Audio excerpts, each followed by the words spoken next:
Señor, yo oro en esa noche que mientras la palabra está siendo leída y hablada, tu Espíritu Santo sea haciendo la obra necesaria en los corazones.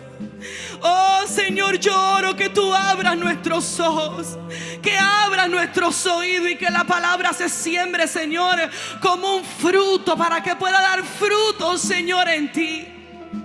Señor, reprendemos al devorador de la palabra, que quiere robar la atención, que quiere robar, Señor, la semilla que es sembrada, Señor, para que los jóvenes de esta iglesia continúen, porque ya están caminando en victoria, que continúen caminando en la victoria que ya tú has diseñado, Señor, para cada una de nuestras vidas. Jesucristo, eres honrado, exaltado en este lugar. Tú eres el invitado especial, Jesús. Esta es tu casa. Esta es tu casa, Señor. Nuestras vidas son el aposento donde tú puedes estar y morar. Y te pedimos, quédate, Señor, en medio nuestro. En tu nombre oramos, Cristo. Amén y amén. Aleluya. Pueden sentarse en esta noche, amados jóvenes. Estoy muy emocionada por predicar esta palabra. El Señor ha puesto durante esta semana tantas confirmaciones, una tras otras, de esta palabra. Y espero, jóvenes, como decía la pastora Darling, abramos nuestros oídos. José, no te me vayas. Abramos nuestros oídos para escuchar la palabra. ¿Sabes qué sucede cuando se predica muchas veces en las iglesias? El enemigo intenta robar nuestra atención. Y si no logró capturar nuestra atención en el momento de servicio, hace que la palabra se nos olvide. Pero oramos para que la palabra pueda ser sembrada y no se quede aquí, sino que podamos llevarla a casa y que podamos caminar y meditar en ella mientras estamos en nuestros hogares, y que podamos ver el fruto de la palabra que está siendo dicha a través de sus siervos. ¿Y cómo se llama la serie? 2 o 3 se saben el título y es el tercer viernes. ¿Cómo se llama la serie? Los enemigos de la fe. Voy a leer el texto por el cual se está basando esta serie en Hebreos 11:6. Pero sin fe es imposible agradar. Pero sin fe es imposible agradar, porque es necesario que el que se acerca a Dios crea que le hay y que es galardonador de los que le buscan. Ya hemos orado por la palabra. Voy a dar un pequeño resumen. La primera parte de esta serie la dio el pastor Junior. ¿Y cuáles fueron los enemigos de la fe que él mencionó? El miedo, la duda y el desánimo. Tú le añades unos cuantos ahí, pero son parecidos. El miedo y la duda, las circunstancias también. Y la pastora Darling habló, me contaron el viernes pasado que estuvo poderoso esto, acerca de la falta de temor de Dios y la división. Y yo hoy traigo 3 temas, vamos a ver si me da tiempo. Si no, los traje aquí 8 páginas escritas para predicar por 3 horas. Así que, Señor, ayúdame. Cuenta la historia que en la Segunda Guerra Mundial, Japón hizo un ataque sorpresa a los Estados Unidos en Pearl Harbor. ¿Cuántos han estudiado en este país y saben la historia de lo que sucedió en la Segunda Guerra Mundial? Y esta fue la causa por la cual los Estados Unidos decidió entrar a la guerra en la Segunda Guerra Mundial. Y este ataque sorpresivo trajo muchas muertes, porque obviamente al ser sorpresa no lo estaban esperando. Y Japón pensaba que ya como había logrado derrotar varias flotas, o había lograr derrotar una base tan principal de los Estados Unidos, ya iba a poder vencer. Pero la historia muestra que después de la victoria de Pearl Harbor, Japón también había planeado tener un segundo objetivo que se llamaba el Midway Atoll. Era una isla muy pequeña, pero era muy estratégica para la guerra y le pertenecía a los Estados Unidos. Entonces, en esta batalla de Midway, Japón había planeado nuevamente hacer otro ataque sorpresa para destruir la flota estadounidense. Sin embargo, antes de que esto aconteciera, los estadounidenses se pusieron las pilas y dijeron: Ahora la cosa puede ser que cambie, ahora estamos en guerra, tenemos que ponernos más proactivos para que no nos vuelva a suceder lo mismo. Y los estadounidenses lograron descubrir los planes y las tácticas de sus enemigos. Y gracias a que sabían cómo pensaba el adversario, dónde atacaría y cuál sería su estrategia, ellos pudieron prepararse, anticiparse y convirtieron la emboscada en una emboscada para que el enemigo fuera vencido y los estadounidenses entonces pudieran tener la victoria. Entonces, pastora, ¿qué tiene que ver esto con lo que estamos hablando de los enemigos de la fe? Mientras yo estudiaba esta historia y la veía, decía, Señor, esto tiene mucho que ver con lo que estamos predicando, porque estamos hablando de los enemigos de la fe. Y la historia nos enseña desde un principio algo poderoso que podemos tomar en nuestras vidas. Muchas batallas no se ganan porque somos muy fuertes, sino porque conocemos al enemigo y sus estrategias. Cuando ignoramos sus tácticas, somos vulnerables. Es fácil engañar a alguien que no sabe quién es el engañador. Pero cuando logramos identificarlas a través del discernimiento, a través de todo, podemos prepararnos para vencer contra el enemigo. De la misma manera sucede en nuestra vida espiritual. Estamos en una lucha constante. De hecho, la palabra le dice al cristiano, pelea la buena batalla de la fe. Díselo a alguien, pelea la buena batalla de la fe. ¿Sabes que tú eres un guerrero? You're a soldier, eres un soldado. Amén, eres un soldado. Y vengo a decirle algo a los que se creen poca cosa, a los que se creen muy pocos, a los que se creen que no, yo no tengo fuerza para nada, yo soy pusilánime. Dios te llama a ser un soldado. El Señor nos llama a pelear la buena batalla de la fe. Si te sientes débil, ponte la armadura de Dios, pero eres un soldado. Let me tell you, we're in war, estamos en la guerra. Y el Señor nos manda, el que no se pone la armadura de la fe, el que no ha sido consciente todavía que es un soldado de Dios, está vulnerable porque está en medio de la guerra y está vestido con ropa civil, no sabe, como que se coló y no sabe lo que está pasando. Somos soldados del Señor y dice la palabra que Dios es un Dios de guerra. Su nombre es Jehová. Es un versículo que es así: Dios es un Dios de guerra, su nombre es Jehová. Y el cristiano tiene que aprender a pelear la buena batalla de la fe.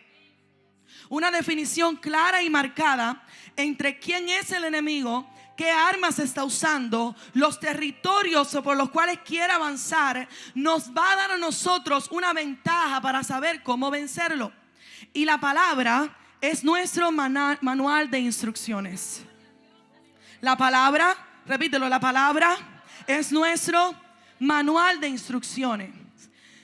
Satanás, que el Señor lo reprenda en esta noche, no se ha inventado nada nuevo. Cuando nos estudiamos la palabra de Génesis, Apocalipsis y vemos todo lo que acontece en la vida, todos los ataques, como las personas son engañadas por el enemigo, nos damos cuenta que todo está escrito ahí. Ya la Biblia nos ha identificado quién es nuestro enemigo. ¿Sí? Amén. ¿Cómo opera nuestro enemigo? ¿Y cuáles son sus estrategias?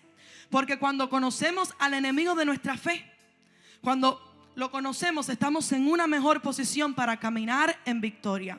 Por eso es que estamos haciendo esta serie, amados jóvenes, porque creemos que la medicina preventiva es mejor que la curativa. Y nosotros como pastores hemos sido llamados a predicar la verdad. Estoy cansada y aburrida de ver a pastores que tienen el gentle parenting para la iglesia, que tienen, ¿saben ahora la crianza respetuosa? ¿Saben lo que es la crianza respetuosa? Mi niño, rompiste eso, pero no pasa nada. ¿Saben que hay pastores que son así? Y Dios no está llamando a los pastores. En ningún momento Dios puso a los pastores a tener una crianza o un liderazgo respetuoso con la iglesia. Dios llamó a los pastores a hablar la verdad, a confrontar el mal, a confrontar el pecado, para que la iglesia pueda ser bien edificada. Lean las cartas de la Biblia. Lean cómo hablaba Pablo, lean cómo hablaba Pedro, lean cómo le respondía Jesús a sus discípulos cuando ellos estaban cometiendo cosas que no estaban muy bien por ahí. Palabras fuertes, pero para edificar, siempre formadas en amor. Y yo me niego a ser una de esas pastoras que le pasa la mano a todo el mundo, porque yo tuve personas y todavía tengo personas que cuando no estoy haciendo las cosas bien, vienen y me corrigen, y doy gracias a Dios por eso.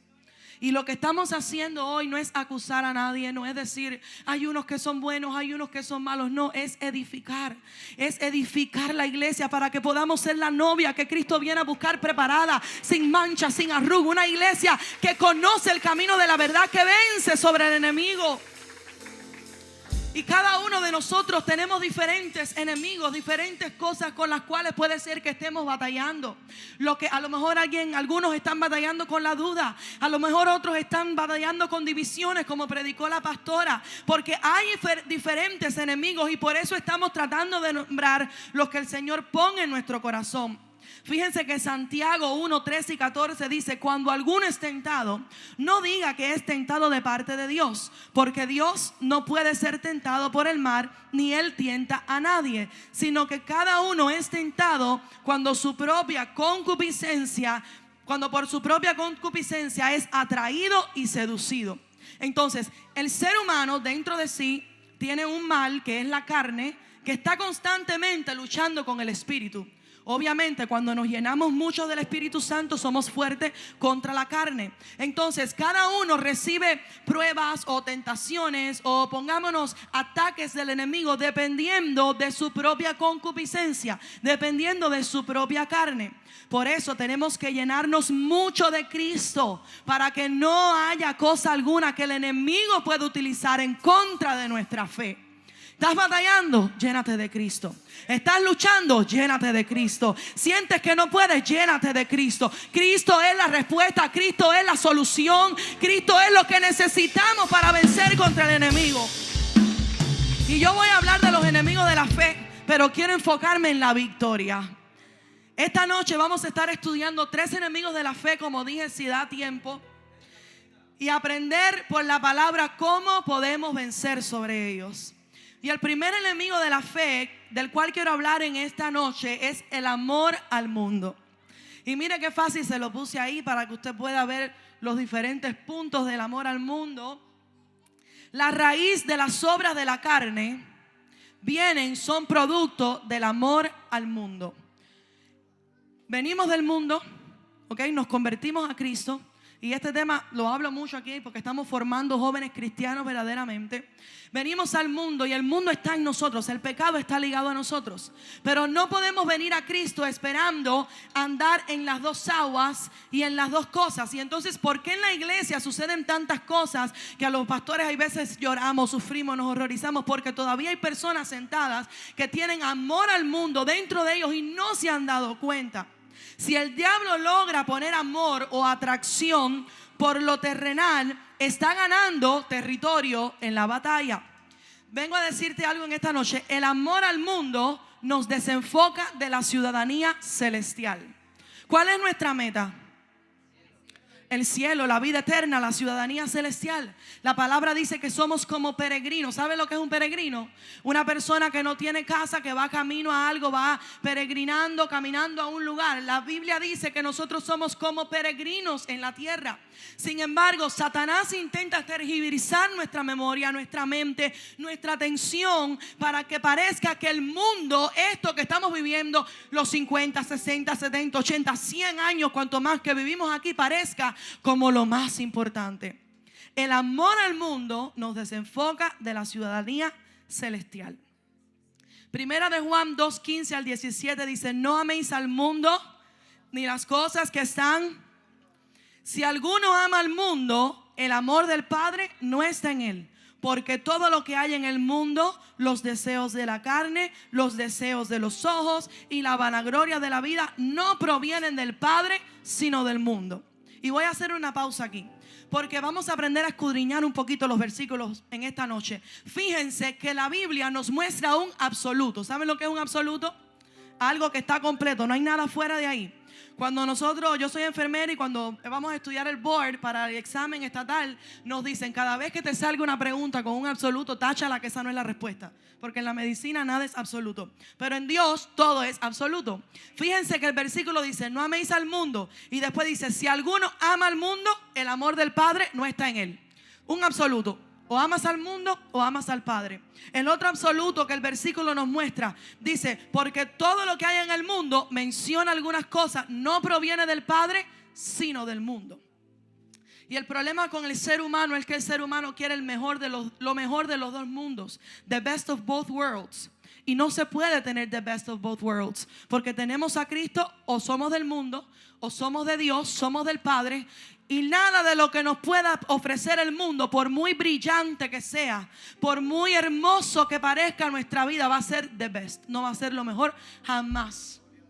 Y la Biblia muestra absolutos. Tenemos nosotros que ser absolutos con nuestra fe. Pero jóvenes, fíjense si la palabra de Dios es maravillosa. Que cuando nos muestra estos absolutos, cuando nos muestra causas o cosas malas que el mundo hace, que ocurren, siempre Dios nos da el remedio para vencer. Porque el versículo 17 dice: el mundo pasa y sus deseos, pero dice, pero el que hace la voluntad de mi Padre permanece para siempre. Fíjense que la palabra está diciendo: el que ama al mundo no es del Padre. El que tiene los deseos de la carne no proviene del Padre, sino del mundo. Pero da la respuesta: pero para permanecer en el Padre, para ser del Padre, necesitamos hacer la voluntad del Padre. Y creo que los jóvenes de estos tiempos, tengo mucha carga en mi corazón para que los jóvenes aprendamos a someternos a la voluntad del Padre. Necesitamos aprender la sumisión. Escuché un mensaje hablando acerca de Samuel esta semana y me gocé. Yo estaba llorando mientras esa muchacha predicaba todo el mensaje, porque ella hablaba de que Dios no quiere tu ministerio sin antes haber formado el carácter.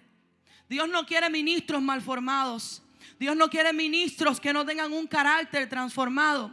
Cuando vemos la historia de Samuel y Elí, vemos que Elí era un ministro y dice la palabra que sus ojos se estaban oscureciendo. Quiere decir que se estaba poniendo ciego. Pero lo que estaba sucediendo con Elí era una revelación de cómo estaba su espíritu y cómo estaba su vida espiritual. Porque Elí era un predicador, vamos a ponerlo de esa manera, él era el profeta, era como el líder espiritual de Israel. Y los ojos de Elí estaban ciegos ante todo el pecado y todo lo que estaba aconteciendo a su alrededor.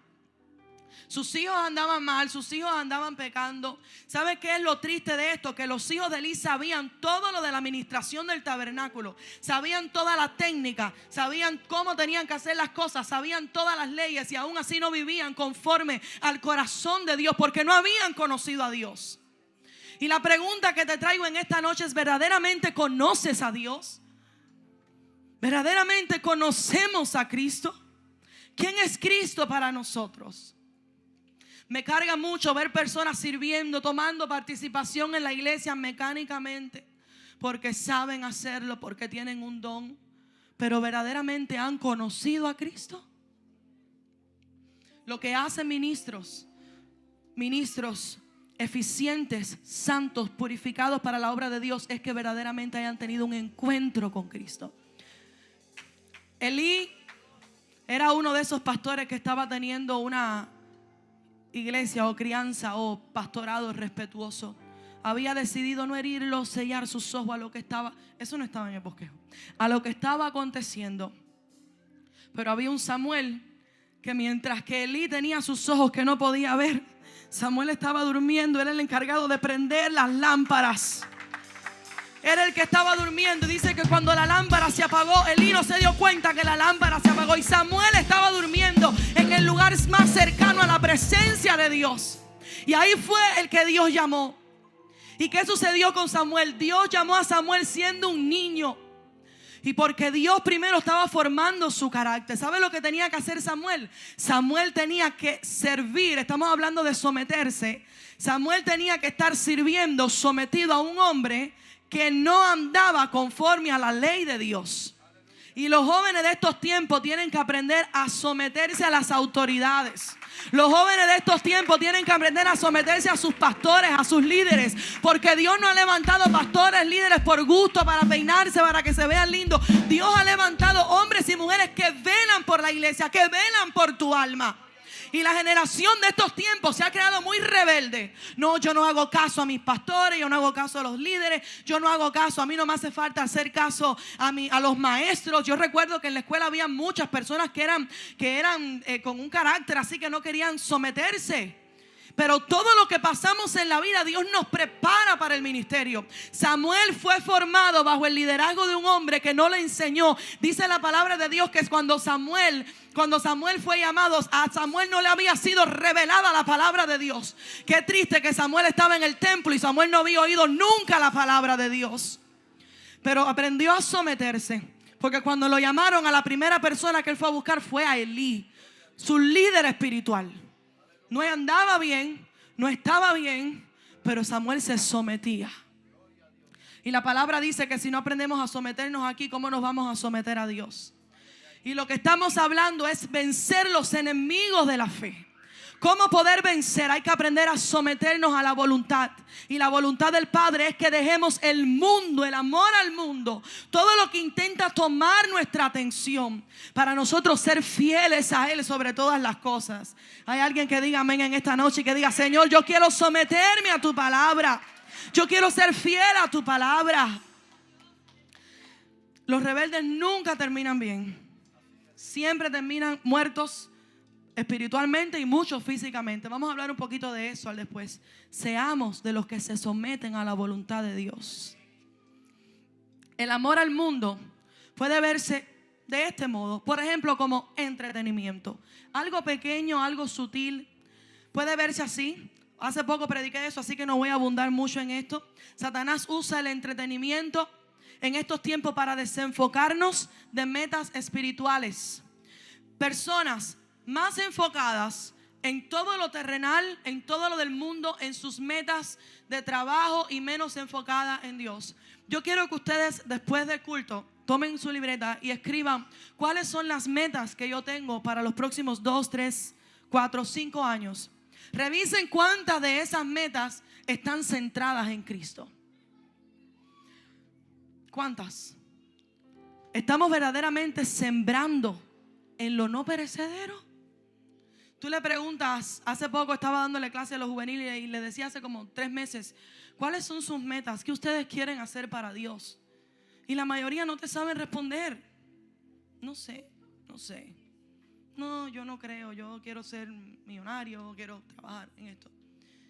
Mentalidad basada en todo este mundo. ¿Y qué va a pasar si hay un accidente? Que tú te has puesto a pensar, todas estas personas que han estado en Venezuela, tan triste lo que ha sucedido. Hemos llorado demasiado viendo esos videos, que la vida se le acabó así, en un minuto. Y lo único que permanece es cuán conectados estábamos a Él, cuán conectados estamos con Cristo.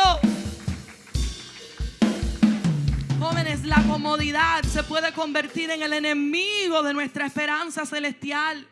Abraham, un hombre que tenía mucha riqueza física, podía haber construido una ciudad si quería. Dice la palabra que Abraham habitaba en tiendas porque esperaba la ciudad celestial. Él esperaba su redención. No es malo querer tener cosas aquí, pero es malo cuando las cosas de este mundo roban nuestro corazón. Jóvenes, tenemos que saber menos de fútbol. Tenemos que saber menos de política. Tenemos que saber menos de la novela, menos de la farándula, menos de lo que pasa con los famosos y más de Cristo. Más de Cristo. Sembrados en Cristo. ¿Cuántas horas al día estamos pasando en lo espiritual? ¿Cuántas horas al día estamos enfocando en lo espiritual? ¿Saben lo que yo hago cuando manejo? En mi carro, yo voy escuchando mensajes, yo voy escuchando la palabra audible. Eso lo aprendí de mi padre. Mi padre tiene que manejar 40 minutos a la iglesia y mi papá dice, no hable, viene escuchando la Biblia en el teléfono. Todo el tiempo. Dedicar nuestros sentidos. Tenemos que saber menos de todo lo perecedero, que si fulanito se casó con fulanito. Y llama la atención porque yo he estado muchas veces en YouTube y yo digo, ay, ¿qué pasó? Y a mí también me ha pasado porque todos somos seres. Ay, ¿y qué le pasó? Tú sabes que se dejaron, qué triste, tan bonita, tan linda pareja que hacía, tan esto. Tenemos que saber menos del mundo y proponernos metas de no estar entretenidos y saber más de Dios. Mientras más palabra conocemos, más victoria vamos a tener contra el enemigo. Lo segundo que puede definirse como el amor al mundo es la amistad con el mundo. Somos llamados a ser radicales y absolutos con nuestra fe. Y yo, cada vez que viene un joven cristiano a la iglesia que se convierte, que me pide consejo, ellos saben que lo que siempre le aconsejo es corta con las amistades del mundo. Porque tú estás queriendo caminar con Cristo, tú estás queriendo acercarte a Cristo, y esas amistades del mundo te están invitando a fiestas, te están invitando a lugares donde la presencia de Dios no está. ¿Cómo vas a crecer espiritualmente si estás rodeado por personas que te están hundiendo más en el fondo, tratando de volverte como el puerco al vómito, como el perro al vómito, como el puerco que vuelve a su charquito, como prediqué de Becerro, el puerquito de mis padres? No se puede vivir en las dos aguas. Dios no busca cristianos tibios. Dios quiere cristianos radicales. Santiago es la epístola, para mí, una de las epístolas que más habla del carácter de Cristo en el cristiano. Y he oído mucho esta frase: a mí no me afecta tener amistades sin conversa. Te pregunto, ¿te estás engañando a ti mismo? ¿Verdaderamente no te afecta? ¿No te afecta de verdad? Veamos qué dice la palabra. ¿De dónde vienen las guerras y los pleitos entre vosotros? ¿No es de vuestras pasiones las cuales combaten? Ve que vuelve a ser un término de guerra en vuestros miembros. Dice: oh almas adúlteras, ¿no sabéis que la amistad del mundo es enemistad contra Dios? Cualquiera pues que quiere ser amigo de Dios se constituye, cualquiera pues que quiera ser amigo del mundo se constituye enemigo de Dios. Otro que absoluto que la palabra muestra: cualquiera que quiera hacerse amigo del mundo es enemigo de Dios. No hay parte media. ¿O pensáis que la escritura dice en vano: el espíritu que Él ha hecho morar en nosotros nos anhela celosamente? Pero Él da mayor gracia. Por esto dice: Dios resiste a los soberbios. Los soberbios son esas personas no humildes, que no aceptan la corrección, las personas que no quieren someterse. Dios resiste, o sea, Dios repela a los soberbios de Él y da gracia a los humildes. Y da aquí otra vez un remedio maravilloso, porque la Biblia, jóvenes, es completa. Dice: someteos pues a Dios, resistid al diablo y huirá de vosotros. Acercaos a Dios y Él se acercará a vosotros. Pecadores, limpiad las manos, y vosotros, los de doble ánimo, purificad vuestros corazones. El mismo versículo nos da la causa. El mismo versículo nos da lo que anda mal por aquí, pero también nos da el remedio para nosotros no caer y poder vencer. ¿Quiénes son los de doble ánimo? ¿Quién me puede decir quiénes son los de doble ánimo? Los que hoy quieren y mañana no. Las personas que vienen a Cristo contentos, gozosos, pero vienen las pruebas también y tambalean. Las personas que quieren amar al mundo, pero aún así siguen pegados. Quieren amar a Dios, pero aún así siguen pegados a cosas del mundo que los trae atrás. Los tibios. La palabra nos llama a someternos. Vuelve a hablar de eso. Y esta parte del sometimiento no estaba escrita, eso vino por Dios. Someteos, resistid, acercaos, limpiar, y vosotros, los de doble ánimo, purificar nuestros corazones. Ese es el llamado que Dios nos hace en este caminar de la fe para no vencer. Otro enemigo de la fe basado en el amor al mundo es las obras de la carne. Las obras de la carne son productos de aquellos que tienen amor al mundo. Y estamos predicando para que mientras vamos escuchando la palabra nos vayamos escudriñando a nosotros mismos. Yo he contado muchos testimonios aquí de sacrificios que el Señor, el Espíritu Santo, me ha pedido que haga por mí personal. El pastor lo habló en el campamento. Cosas que tal vez no son malas, pero mientras más queremos acercarnos a Dios, mientras más Dios quiere hacer algo en nosotros, más Dios pide santificación de nosotros. Y necesitamos tener el oído y decir: Señor, ¿qué tú quieres? ¿Qué tú quieres hacer? Yo quiero someterme a tu voluntad, no la mía.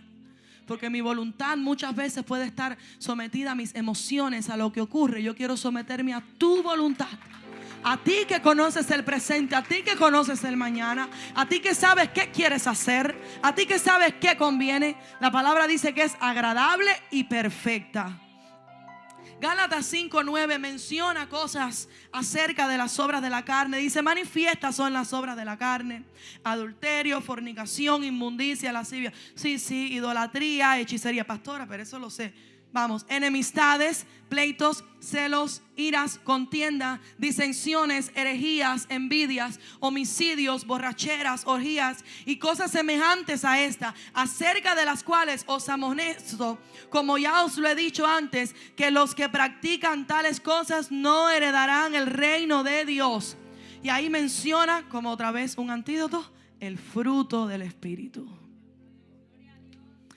Volvemos a ver lo maravillosa que es la palabra. Muchas personas tenemos que pedirle a Dios visión para poder comprender la palabra. Muchas personas dicen, no, la palabra es un libro de reglas demasiado fuertes, difíciles de cumplir. Pero si Dios te da la respuesta, Dios te da en su misma palabra lo que necesitamos para no caer. Hay una batalla, estamos peleando la batalla de la fe, pero tenemos toda la respuesta a lo que necesitamos aquí. Aquí no hay batalla que puedas estar atravesando en tu vida. No hay enemigo que Satanás quiera levantar en contra tuya que no esté ya la respuesta incluida en su palabra. Todo, sea dolor, sea traición, sea que te sientes que tu familia te abandonó, lo que sea. Dios tiene todo plantado en su palabra y aquí hay respuesta y palabras de sanidad y palabras para levantarnos. No importa por lo que estemos pasando, la palabra de Dios es completa, necesaria y es eficaz para cada uno de nosotros. La Biblia muestra alto y claro cómo debe andar un cristiano. Muchas de estas cosas parecen obvias. Sí, pastora, el homicidio, la fornicación, el adulterio, eso sí se predica mucho. Pero ¿qué sucede con aquellas cosas pequeñas? Las zorras pequeñas. El pastor Junior mencionó ese versículo en el primer viernes. ¿Qué pasa con aquellas cosas pequeñas que Satanás intenta colar sutilmente dentro de la iglesia? En la guerra, muchas veces, las armas más letales son las más silenciosas o las que no se ven. ¿Saben cuántas personas han muerto en campos de minas? Porque comenzaron a caminar en un campo minado y explotaron. No las vieron. Cualquiera ve una ametralladora y se manda a correr, se cubre. Jóvenes, hay que estar apercibidos a las cosas pequeñas. Tal vez el enemigo no te va a atacar con un pecado grande. Tal vez tú dices, no, yo nunca mataría a nadie, no cometería homicidio. Pero la palabra dice, menciona una serie de obras de la carne, de cosas que a Dios no le agradan. Y son cosas que tristemente están sucediendo en las iglesias. Y como mencioné antes, yo no quiero ser una pastora que se queda callada ante las cosas que suceden mal. Dios nos ha llamado a predicar la palabra de verdad para sanidad de la iglesia a través de Cristo y de su Espíritu Santo. Necesitamos pedirle al Espíritu Santo que nos revele si aún hay áreas en nuestras vidas en las cuales guardamos cierto amor por el mundo. ¿Hay algún vínculo en nosotros todavía con el mundo? ¿Estamos dando lugar al enemigo para que toque ventaja? Cuando alguien está siendo atacado por el enemigo y viene a pedir consejo, oración, pastora, necesito consejo, oración, me siento atacado, siempre pregunto, mira a ver si hay alguna ventana, alguna puerta que hayas dejado abierta al enemigo. Porque si estamos llenos del Espíritu Santo, llenos de su palabra, tenemos a Cristo, el enemigo no tiene poder para tocarnos interiormente. Hay que revisar si hay alguna puerta, y a todos nos ha pasado. Muchas veces he tenido que orar, Señor, revélame dónde abrí una puerta que siento esto aquí y allá, esta opresión aquí y allá. Hay que ser apercibidos espiritualmente. El segundo enemigo de la fe son nuestras palabras. Muchas veces el primer enemigo y el que más se usa, o el más, podemos decir el más común, es nuestra propia lengua y nuestras propias palabras. Hay muchos versículos en la Biblia que hablan sobre la lengua, sobre la importancia de guardar nuestras palabras. Traigo dos en esta noche. Proverbios 18:21 dice, la muerte y la vida están en el poder de la lengua, y el que la ama comerá de sus frutos. O sea, nuestra vida, nuestra muerte, eso está profundo, está en el poder de la lengua. Pastora, de la lengua. Ese miembro tan pequeñito, pero mira lo que dice Santiago. Santiago 3, 5 y 6. Así también la lengua es un miembro pequeño, pero se jacta de grandes cosas. He aquí cuán grande bosque enciende un pequeño fuego. Y la lengua es un fuego, un mundo de maldad. Un enemigo usado tan pequeño, tan sutil, pero un enemigo que está constantemente acusando nuestra fe y tergiversando, o de cierta manera direccionando, si lo dejamos, el rumbo de nuestra vida. Hace poco escuché un mensaje del pastor Josué Irión, un gran hombre de Dios, ya está anciano, un hombre santo que ha tenido un testimonio intachable en el Señor. Y este mensaje se llamaba: las palabras pueden definir tu futuro. Lo que decimos tiene poder y nuestras palabras están cargadas de dinamita ante el mundo espiritual. ¿Qué quiere Satanás? Que creamos que nuestras palabras son huecas, vacías. Pero hay un efecto que nuestras palabras producen y llevan fruto para bien o mal, dependiendo de lo que hablamos. El cristiano verdadero debe aprender a hablar con un lenguaje bíblico, un lenguaje de fe. Estamos hablando de los enemigos de la fe. Un lenguaje bíblico, un lenguaje de fe, un lenguaje que proclame que somos cristianos.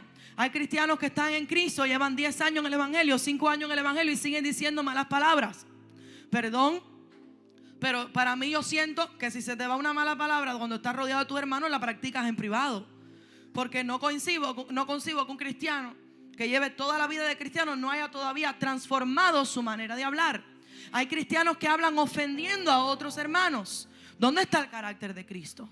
¿Dónde está el carácter bíblico? Hay que aprender a hablar un lenguaje de fe. Pastora, ¿qué tiene que ver esto con los enemigos de la fe? Ahí lo dice. El enemigo muchas veces pone pensamientos en nuestra mente, o sea, dardos, para que creamos sus mentiras y luego usemos nuestra boca para pronunciar y lanzar esas mentiras al aire y soltarlas como un pequeño encendedor prendido en medio de un bosque. ¿Cómo obra el enemigo? Estamos hablando de los enemigos de la fe, saber cómo actúa para que entonces no nos afecte. El enemigo siempre trabaja por aquí, por la mente. ¿Qué fue lo que hizo con Eva? Trató de trabajar, tergiversar su mente. Y el enemigo pone mentiras, palabras que no son correctas, tal vez pensamientos malos. El enemigo pone ya sean pensamientos de pecado, pensamientos de autoculpa, de autocrítica en la mente. Y entonces para que nosotros, pensamientos malos contra nuestros hermanos, pasa mucho, me miró mal. No saben las veces que yo he visto gente que me dice: ay, como me miró mal esa persona, qué mal me cae. ¿No te das cuenta que el enemigo te está poniendo eso en tu mente para disociarte? O sea, vístete de la armadura de Dios, ponte, échate aceite de la unción y que te resbale lo que te miren y lo que no te miren. Siempre digo eso. Yo le digo a mi esposo que Dios me hizo con un carácter de mantequilla, que lo que a mí me hagan, se lo dejo a Dios. A Dios, a Dios, a Dios, a Dios, a Dios, a Dios. Parte de la crianza que he recibido en mi casa, pero todo lo que no proviene de pensamientos en Cristo son ataques del enemigo a la mente. Cuando lo pronunciamos con nuestra boca, estos son secretos espirituales profundos de la palabra. Estamos lanzando al aire cosas negativas que ya están en el aire y no podemos detener el efecto que tienen. Y algo que sucede, pueden poner next slide, algo que sucede con nuestras palabras, o de qué debemos cuidar nuestra lengua, de la murmuración. Seguro Darling habló de eso, no sé. Pero de la murmuración, cuando nosotros estudiamos las obras de la carne, en el versículo que leímos hace unos minutos, estaban las enemistades, los pleitos, los celos, las iras, las contiendas, las disensiones, herejías y envidias. Y todo eso comienza por un mal uso de las palabras. Primera de Corintios 1:10 dice: os ruego pues, hermanos, por el nombre de nuestro Señor Jesucristo, que habléis, habla de las palabras, todos una misma cosa, y que no haya entre vosotros divisiones, sino que estéis perfectamente unidos en la misma mente y en el mismo parecer. Dios nos llama a unidad. Entonces, si Dios es un Dios que nos está llamando a unidad, ¿quién es el que pone disensión, murmuración, contienda? Señor los reprenda. Debemos guardar nuestra lengua para que no sea usada para causar división. El pastor aquí predica muchísimo de eso. Hemos visto muchas congregaciones siendo destruidas por alguien que se dejó ser usado por el enemigo. Y no hay nada que destruya más una congregación, se los voy a decir, que la murmuración y prestar oído a las palabras de alguien que no ha sido santificado por Cristo aún. Yo estoy 100% segura.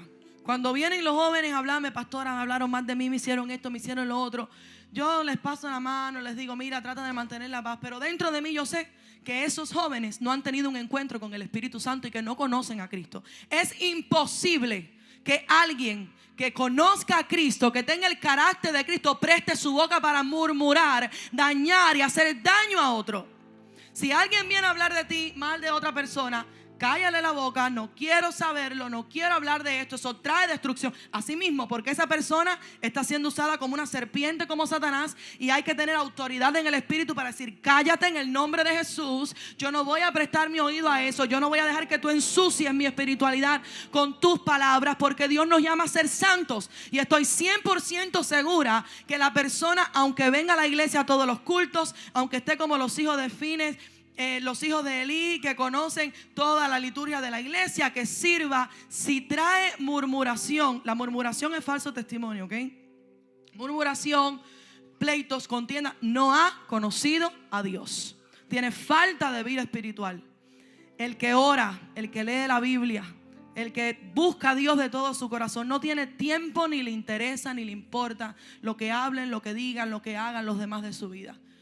Cuando alguien viene a decirte algo, Señor, trata con él, hazlo tú. El pastor Junior usa una frase que me la he robado para mí santamente. Dice, lo voy a poner en la olla de presión. La olla de presión, ahí lo pongo, es la oración. Señor, trata con él. Señor, me hicieron daño. ¿Qué decía Jesús desde la cruz? Padre, perdónalos, porque no saben lo que hacen. Cuidémonos. Lo segundo en lo cual tenemos que cuidar nuestra lengua es en las palabras de maldición. Romanos 12:14 dice, bendecid y no maldigáis. ¿Qué decimos cuando estamos enojados? ¿Cómo reaccionamos? Yo he tenido que ser muy procesada en esto y todavía estoy siendo muy procesada en esto, ¿ok? Porque la persona tiende a ponerse muy colérica de pronto. Y cuando sucede algo, habla rápidamente. Y mi esposo es mi spell check. Como saben que cuando usted escribe algo mal en Word o en el teléfono, rápido la regla. Me dice, Mima, cuidado con lo que dicen. Mima, cuidado. Mima, no digas eso, que eso puede ser. Él está todo el tiempo ahí mirando mis palabras. Y así tenemos nosotros que cuidarnos, que cuando estamos en momentos, no maldecir a nuestros hermanos, no maldecir a nuestros hijos, no maldecir a los que trabajan, no maldecir a nuestros padres, proclamar palabras de bendición. Algo que admiro de mi papá, si él veía que nosotros estábamos andando no muy bien en nuestra juventud, mi papá siempre nos castigaba el pecado. Mi papá siempre nos castigaba, nos corregía nuestras malas acciones, pero siempre nos bendecía. Tú sabes que tú fuiste llamada a ser una ministro de Dios, y los hijos de Dios, los ministros de Dios no pueden andar así. Tú eres una bendita, tú has sido escogida. Todo el tiempo pronunciando palabras de bendición sobre nuestras vidas. Nuestras palabras no se esfuman, nuestras palabras quedan. Y aunque queramos reprender, Señor, perdóname, uno no puede controlar el efecto que la palabra hizo después. Primera de Corintios 6:10 dice, los maldicientes no entrarán en el reino de Dios. Y aquí voy a hablar, tengamos cuidado con todo lo que decimos. Esta frase, los otros días corregí a Abby por eso, no, me muero de la risa. No. Porque hay que pronunciar, me muero de la risa. No, es no usar palabras negativas. Todo lo que decimos hay que ser conscientes. ¿Sabes qué pasa, joven? Que Dios es un Dios de detalles. Nada de lo que ha sucedido en nuestra vida, aún las cosas buenas o malas, las cosas que no son tan buenas, han ocurrido por casualidad. Dios es un Dios de detalles. Si nos fijamos en la palabra, nos damos cuenta que Dios escribió la palabra, mandó, inspiró la palabra con perfecta precisión. No hay errores, no hay contraindicaciones en la palabra, porque Dios es un Dios de perfección. Cada palabra que está escrita ahí fue diseñada a la perfección por Dios. Y aunque nosotros no somos perfectos, Dios nos llama a perfeccionar nuestro hablar, a perfeccionarnos, a ser conscientes de lo que decimos. Conozco una mujer en Cuba, vecina mía, no sé si lo he contado aquí, no, ella era una mujer tenía muchos conflictos. Yo era una niña, pero pienso ahora que a lo mejor estaba endemoniada. Y esa mujer siempre se fajaba con el hijo. Y le dijo, qué ganas tengo de que venga un camión y te pase por encima para salir de ti. Deje los sesos con esas palabras. Y en Cuba todo se escucha. Mis hermanos, tal y como lo dijo, puso un pie el muchacho en la carretera, vino un camión y todo el barrio vio cómo ese muchacho dejó los sesos en la carretera. Nuestras palabras tienen acciones. Nuestras palabras tienen poder. No dejemos que el enemigo use nuestra propia lengua. Nuestra propia lengua para ser un enemigo contra nosotros mismos. Podemos hablar, podemos pedir perdón, pero el efecto que causa no lo vamos a poder cambiar. Coja aquí el micrófono. Traje una ilustración en esta noche. Aguanta el micrófono. Señor, guarda el agua y guarda la vida. Ay, Señor, guárdame a mí. Mira que Junior no está. Nuestras palabras, dice la palabra, que la lengua enciende un gran bosque. Estas son nuestras palabras siendo lanzadas en el mundo. Y este es el efecto que van causando en nosotros si no hablamos bien. ¿Alguien puede restituir este papel a lo que era antes? Las palabras no se las lleva el viento. Déjame apagarlo antes de que mi papá vea por las cámaras. Todo lo que hablamos causa un efecto. Y el enemigo vino para hurtar, matar y destruir. Pero Cristo vino para dar vida y vida en abundancia. Todo lo que el enemigo intenta ocasionar para destruir nuestra vida lo reprendemos en el nombre de Jesús. No creas palabras de maldición que han sido lanzadas sobre tu vida. Llénate de la autoridad en Cristo Jesús. Repréndela en Cristo. Somos nueva criatura. Si tus padres, tus abuelos te maldijeron, di: Señor, yo tomo la identidad que tengo en Cristo. Yo no puedo caminar con una mentalidad de víctima. Soy así porque me hicieron esto. Soy de este modo porque crecí de esta manera en Cristo. Hay identidad nueva para que caminemos con un lenguaje de fe. Pronuncia la palabra de Dios sobre tu vida, sobre tu casa, sobre tu familia. No dejemos que podamos perecer por el fruto malo de nuestros labios.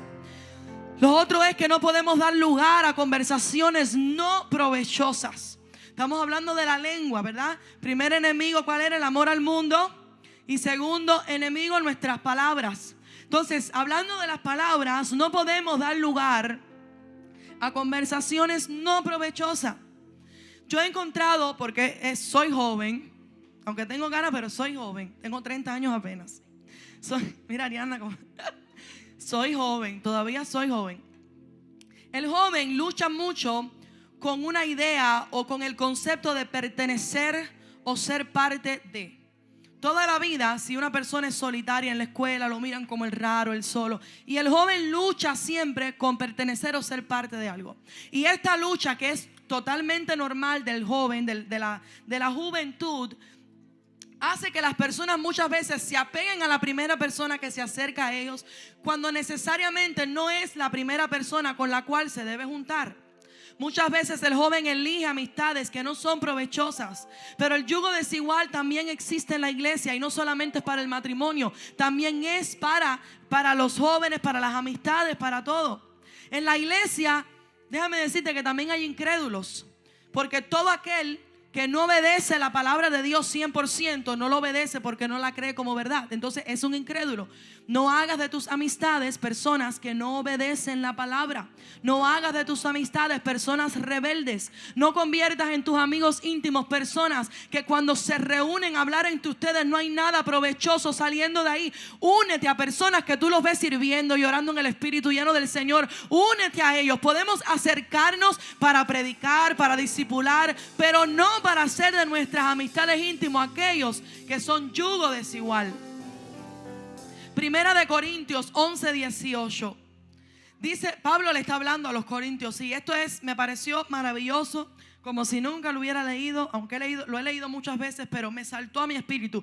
Dice: cuando os reunís como iglesia, oigo que hay entre vosotros divisiones, y en parte lo creo. Es bueno reunirse con los hermanos, tenéis coinonía con los hermanos.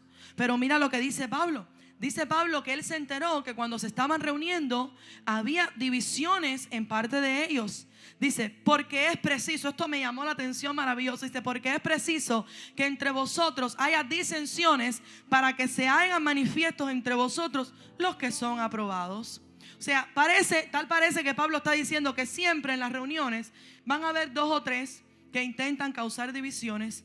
Pero el cristiano lleno de Dios lo que hace es mirar y decir, bueno, aquí en esta reunión me estoy dando cuenta de quiénes son los verdaderos cristianos y quiénes son los carnales.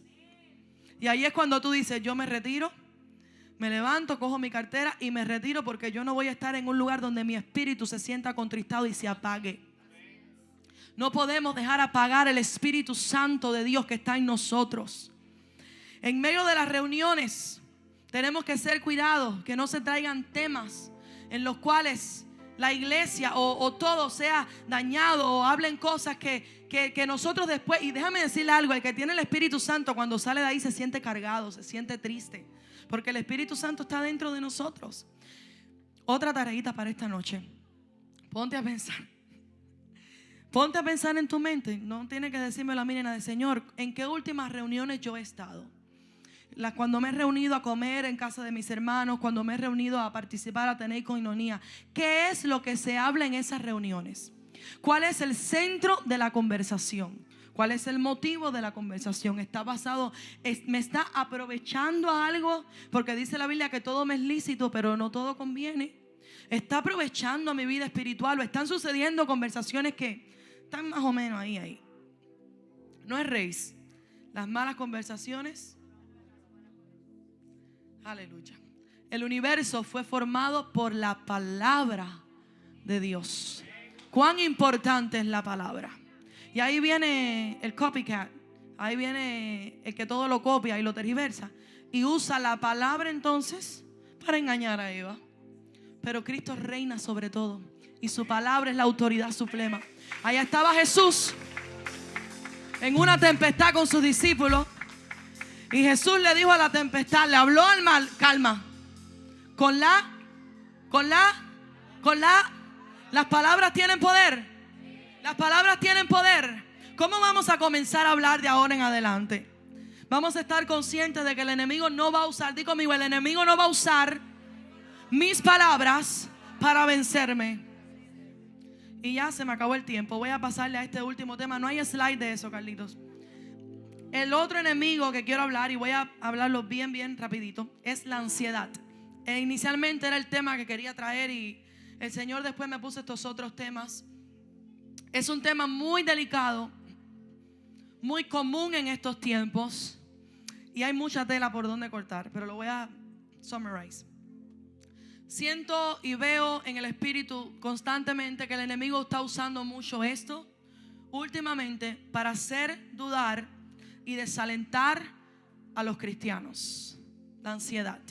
Di conmigo, ansiedad. Que no me toca, en el nombre de Jesús. La ansiedad tiene que ver mucho con el tema de nuestras palabras y cómo actuamos cuando la ansiedad intenta apoderarse de nosotros. Nada de Satanás puede apoderarse de nosotros, ¿ok? Pueden haber dardos. Quiero dejar esta verdad bíblica hoy, porque nos va a ser muy útil a nosotros para vencer. Satanás no puede apoderarse de un cristiano lleno del Espíritu Santo. Lo voy a repetir: Satanás no puede apoderarse de un cristiano lleno del Espíritu Santo. Él puede traer dardos, él puede intentar tocar nuestra mente, pero Satanás no puede apoderarse de nosotros. Y aquí viene nuestra manera de hablar. Bíblicamente, la ansiedad se describe principalmente como un estado de afán, agitación del alma o preocupación agobiante por el mañana, que de cierto modo refleja una falta de confianza en la providencia de Dios. Cuando hay ataques de ansiedad sobre nuestras vidas, aunque clínicamente soy enfermera, sé que se puede tratar, muchas veces está vinculado con un asunto espiritual en el cual el enemigo está intentando atacarnos, tratando de quitar la paz que ya Cristo puso en nosotros. Cristo es nuestro príncipe. Cristo es el príncipe. Cristo es el príncipe. La ansiedad es falta de paz. Y entonces Juan 14:27, Jesús decía: la paz os dejo, mi paz os doy. Yo no la doy como el mundo la da. No se turbe. La palabra de Dios tiene respuesta. No se turbe ni tengan miedo. Entonces el mundo intenta mencionarnos diferentes modos de obtener paz, intenta por aquí, intenta por allá, pero la paz que Dios da trasciende a todo lo humano, a todo lo que podamos, todo lo tangible. La paz que Dios da es espiritual y está en el centro de nuestros corazones cuando le entronamos a Él. Tenemos que aprender como hijos de Dios, y se lo dice una persona muy controladora en el buen sentido de la palabra. Soy un control freak. Traducción.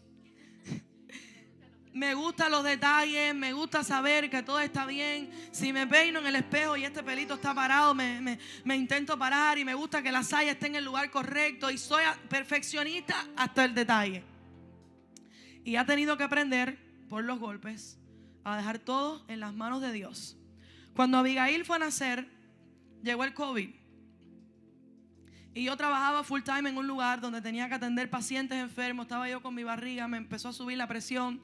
Y le dije a mis jefes, empezaron las noticias, ¿saben cómo fueron las noticias en el COVID? Que exageraron todo por un 75%.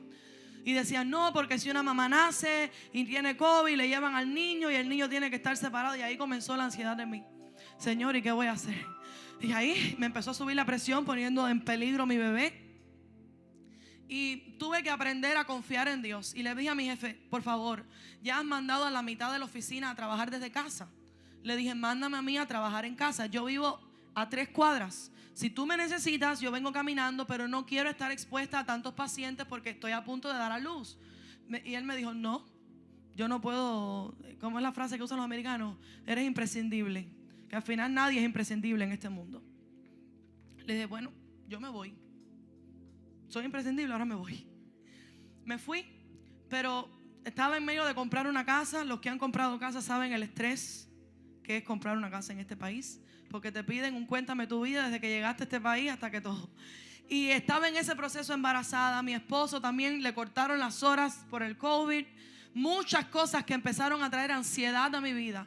Me vi con una bebé comprando una casa y cómo vamos a pagar la casa. Tengo que volver con una bebé recién nacida. Todo eso. Y aprendí a confiar en el Señor. Y el Señor me llevó a un nivel de confianza tan plena en el joven. Le quiero decir que más nunca en mi vida he experimentado lo que experimenté en ese momento. Cuando Dios trajo esa paz a mi corazón de saber que Él está en control completo de nuestras vidas. Abigail nació tan alterada por el estrés que yo pasé, que ella nació, gracias a Dios, sana, no tenía nada, pero no paraba de llorar. Y los médicos, Mabel y Ariana se acuerdan, esa niña no paraba de llorar. Y los médicos decían, pero no entendemos qué le pasa, porque todo lo demás está bien. Era la alteración que había recibido por mi propia ansiedad, mi propio estrés en el vientre, que nació con el corazón a millón, alterada por lo que recibió cuando... Y el Señor me enseñó a confiar. Nunca nos faltó alimento, nunca nos faltó comida. Me fui de mi trabajo y tenía que regresar al mes y le dije, I can't do this. Yo no puedo dejar una bebé de un mes sola. Me fui de mi trabajo, Dios me dio un trabajo mejor. Y así ha sido la vida constantemente. Confiemos en Dios. Dice la palabra, poner vuestra ansiedad en Él, porque Él tiene cuidado de nosotros. Necesitamos aprender a confiar en Dios. La ansiedad intenta causar un efecto en el cristiano de dudar en la palabra de Dios. Y esto es un peligro. No podemos dudar de la eficacia del poder. Y cuando venga la ansiedad necesitamos aprender a hablar palabras de fe. Por eso digo que está vinculado. Tú no puedes decir, hay personas que viven que no salen del pozo en sus vidas porque viven constantemente pronunciando cosas negativas. No, yo me estoy muriendo. Mi hermano, ¿cómo está? Dice, no, yo estoy tan enfermo que ya yo creo que ya me voy a morir. Yo creo ya que este es el final. Yo no va a haber respuesta. No, mi hermano, yo no va a haber con qué pagar esto. Yo no sé, no va a haber cómo pagar. No, mi hermano, pero habla con una de esas. No, es que la verdad es que no hay dinero. No. La palabra, mi Dios pues os suplirá todas las cosas conforme a sus riquezas en gloria. Mi esposo que no está ahí ahora, él lo sabe. En la casa cada vez que sucede algo digo, vamos a orar. Y Dios está en control. He aprendido a través de la vida que Dios está en control del detalle más pequeño. Nada se sale del perfecto control de Dios para nuestras vidas. Aún lo que no sabemos, cuando nosotros decimos, Señor, ahora yo no puedo hacer nada. Ahora yo no puedo hacer nada. Y es cuando Dios dice, ahora es que yo voy a trabajar. Ya dejaste de llorar, ya dejaste de estar sufriendo por esas cosas. Déjame a mí. Los discípulos estaban muy preocupados por qué iba a pasar con ellos. Cuando Jesús se fuera, pues, maestro, pero ¿cómo que tú vas a morir y nosotros? Y Jesús les dijo, no os dejaré huérfanos. Os enviaré el Consolador. El Consolador está con nosotros en cada momento, en cada paso. El Espíritu Santo es nuestro ayudador.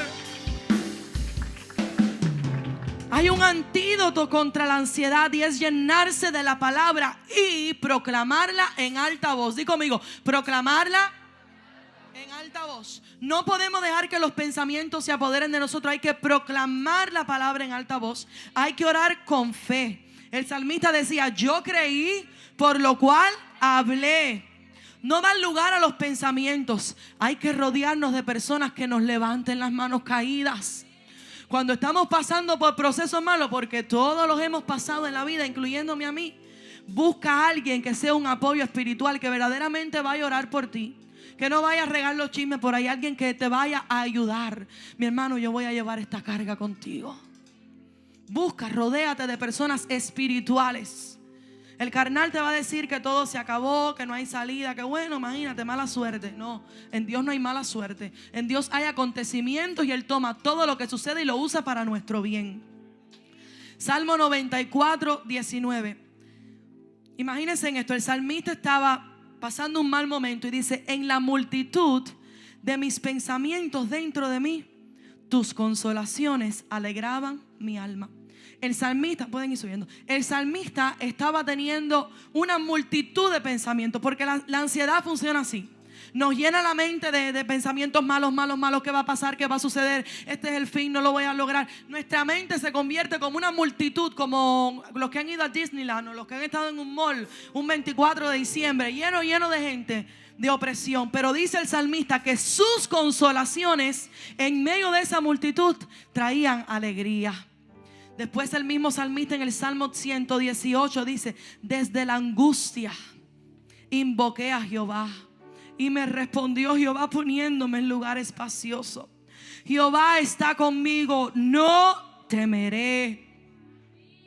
Dice, poniéndome en lugar espacioso. Y lo que el Señor me revelaba en estos versículos es que cuando estamos atravesando momentos de ansiedad, de preocupaciones, nuestra mente se convierte como en una cárcel. Porque no sabemos cómo vamos a salir de ahí, no sabemos cómo vamos a ver la respuesta. Y se convierte como un lugar así en el cual no podemos movernos, en una prisión. Pero dice la palabra, el salmista dice que desde ese momento de angustia, cuando estaba su mente aprisionado, clamó a Jehová, invocó a Jehová, y Jehová le respondió. Y miren la respuesta de Dios. Dice que lo tomó de esa prisión en su mente y lo puso en un lugar espacioso. Dios no quiere que andemos oprimidos. Dios es un Dios que quiere traer libertad completa. Jóvenes, el enemigo se quiere levantar y lo va a hacer y se va a intentar levantarnos, pero en Cristo obtendremos victoria completa. La victoria ya está dada. Hablemos con un lenguaje de la palabra. Tenemos que entender el camino de la perfección y aprender que para vencer al enemigo necesitamos cortar en el nombre de Jesús. Es en el nombre de Jesús, con la autoridad que tenemos en Él, con todo lazo que puede estar atándonos al mundo. Hay que cortar. Miren, ¿se ve lindo Levi así lleno de cosas? Dígame la verdad. ¿Se ve lindo? Levi, creo que tienes muchas cargas, creo que tienes muchas cosas que no te dejan avanzar en la fe.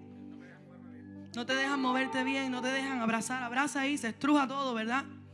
Entonces necesitamos en el nombre de Jesús tomar autoridad y cortar con todo lo que el enemigo intenta levantar para destruir nuestra fe. Y se corta de raíz. ¿Qué dice aquí? Doctrinas erróneas, herejías se van. ¿Qué dice aquí? Programas, canales que no edifican, hay que cortarlos. Todo tipo de vicio se va. A ver, ¿qué dice este? Dice hobbies que no me dejan leer la Biblia ni orar. Oh, cuánto tiempo estoy pasando viendo fútbol, jugando PlayStation, que no tengo tiempo para orar. Cuánto tiempo paso en el TikTok, que no tiempo. Eso se rompe en el nombre de Jesús. Oh, pero que hay aquí chismes y murmuración. No, eso se va, eso es un veneno en el nombre de Jesús. Amistades mundanas que me están llevando a la perdición, en el nombre de Jesús se rompen. Oh, contiendas, enemistades, pleitos, se rompen en el nombre de Jesús. Falta de sumisión a la autoridad. Esto habla de orgullo. En el nombre de Jesús se va. Ahora mete un brinquito ahí, Levi. Miren qué lindo se ve Levi así con sus ropas libres. Aleluya. Jóvenes, hay victorias y promesas grandes para aquel que venza contra el tentador. El enemigo se va a levantar, para intentar apagar, destruir nuestra fe, pero en Cristo somos más. En Cristo somos más que vencedores. Vamos a aprender a vestirnos de la armadura de Dios. Dice la palabra en Efesios, para que podáis estar firmes contra las acechanzas del diablo.